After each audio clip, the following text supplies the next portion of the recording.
사도행전 27장. 우리가 이탈리아로 배를 타고 가도록 결정이 나자 바울과 다른 제수들은 황제 부대에 소속된 율리오라는 백부장에게 넘겨졌습니다. 우리는 아시아 지방의 해변을 따라 항해하게 된 무테노호를 타고 바다로 출항했습니다. 데살로니가 출신의 마케도니아 사람 아리스다고가 우리와 함께했습니다. 이튿날 우리는 시돈에 닿았습니다. 율리오는 바울에게 친절을 베풀어 그가 친구들에게 가서 필요한 것을 공급받을 수 있도록 허락해 주었습니다. 시돈에서 우리가 계속 항해할 때 역풍이 불었기에 우리는 키프로스 해안을 끼고 항해하게 됐습니다. 길리기아와 밤빌리아 앞바다를 지나서 루기아 지방의 무라에 상륙했습니다. 그곳에서 백부장은 이탈리아로 가는 알렉산드리아 호를 찾아 우리를 그 배에 태웠습니다. 우리는 여러 날 동안 느린 항해 끝에 가까스로 니도 앞바다에 도착했습니다. 그러나 바람이 불어 우리 항로를 지키지 못하고 살문의 맞은편 크레타 섬을 끼고 간신히 해안가를 따라 움직여 라세아 도시에서 가까운 아름다운 항구라는 곳에 이르렀습니다. 많은 시간이 소모되고 금식하는 절기도 지났기 때문에 항해가 위험해졌습니다. 그래서 바울이 사람들에게 충고했습니다. 여러분, 내가 보니 우리가 이렇게 계속 항해하다가는 재난에 빠지고 배와 짐이 큰 손실을 입을 뿐 아니라 우리 목숨도 위태로울 것입니다. 그러나 백부장은 바울의 말보다는 선장과 선주의 말을 더 따랐습니다. 그 항구는 겨울을 나기에 적당하지 않았기 때문에 대다수의 사람들이 베닉스에 가서 겨울을 날 수 있기를 바라는 마음에 계속 항해하자고 했습니다.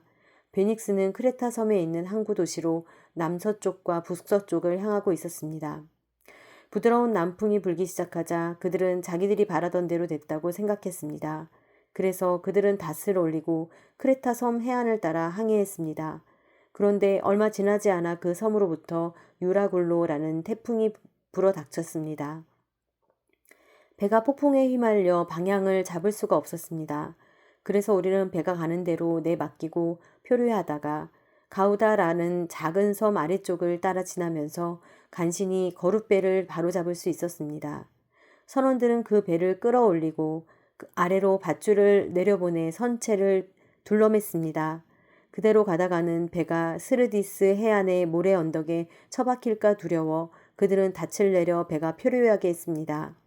우리는 폭풍에 몹시 시달리다 못해 이튿날에는 선원들이 짐을 바다에 던져 넣기 시작했습니다. 3일째 되는 날에는 선원들이 배의 장비들을 자기들의 손으로 내던졌습니다. 여러 날 동안 해와 별도 나타나지 않고 폭풍만 계속 불어 닥치자 결국 우리는 구조될 모든 소망을 포기했습니다. 사람들이 오랫동안 아무것도 먹지 못하고 있는 가운데 바울이 일어나 그들 앞에 서서 말했습니다. 여러분, 크레타 섬에서 항해하지 말라는 내 충고를 들었더라면 이런 타격과 손실은 입지 않았을 것입니다. 그러니 이제 내가 여러분에게 당부합니다. 여러분 가운데 아무도 목숨을 잃지 않고 배만 손상될 것이니 안심하기 바랍니다. 어젯밤 내 하나님, 곧 내가 섬기는 하나님의 천사가 내 곁에 서서 바울아, 두려워 마라. 네가 마땅히 가이사 앞에 서야 한다.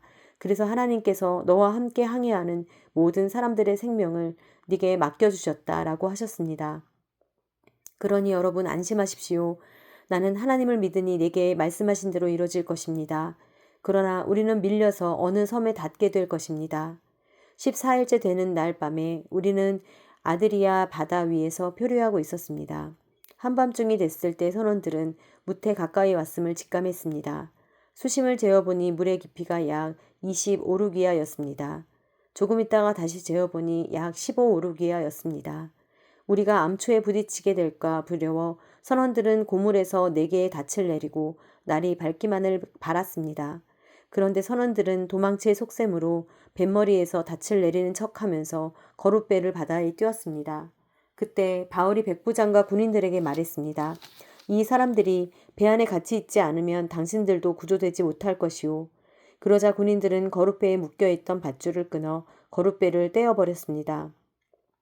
날이 밝아올 무렵 바울은 그들 모두에게 무엇이든 먹어두라고 권하며 말했습니다. 지난 14일 동안 여러분은 계속 마음을 졸이면서 아무것도 먹지 못하고 굶고 지냈습니다. 그러므로 이제는 여러분이 음식을 좀 먹어둘 것을 권합니다. 그래야 살아남을 수 있습니다. 여러분 가운데 어느 누구도 머리카락 하나라도 잃지 않을 것입니다. 바울은 이렇게 말한 뒤 떡을 조금 가져다가 모든 사람들 앞에서 하나님께 감사한 후 떼어 먹기 시작했습니다. 그러자 모든 사람들도 용기를 얻어 음식을 먹었습니다. 배 안에 있던 사람은 모두 276명이었습니다. 그들은 배부르게 먹고 난 뒤 남은 식량을 바다에 던져 배를 가볍게 해 두었습니다. 날이 밝자 어떤 땅인지는 모르지만 그들은 모래사장이 펼쳐진 해안을 볼 수 있었습니다. 그들은 가능한 한 그곳에 배를 대기로 작정했습니다. 그래서 닷을 끊어 바다에 버리고 키를 묶은 밧줄을 늦추었습니다. 그러고 나서 앞 돛을 끌어올려 바람에 맡기고 해안 쪽으로 배를 몰았습니다. 그러나 배가 모래 언덕에 부딪혀 자초됐습니다. 두 물살이 합쳐지는 곳에 걸리는 바람에 뱃머리는 꽉 박혀 옴짝달싹도 하지 않았고 배의 뒤쪽은 거센 파도 때문에 깨어졌습니다. 군인들은 죄수들이 헤엄쳐 도망가지 못하도록 죽일 계획이었습니다.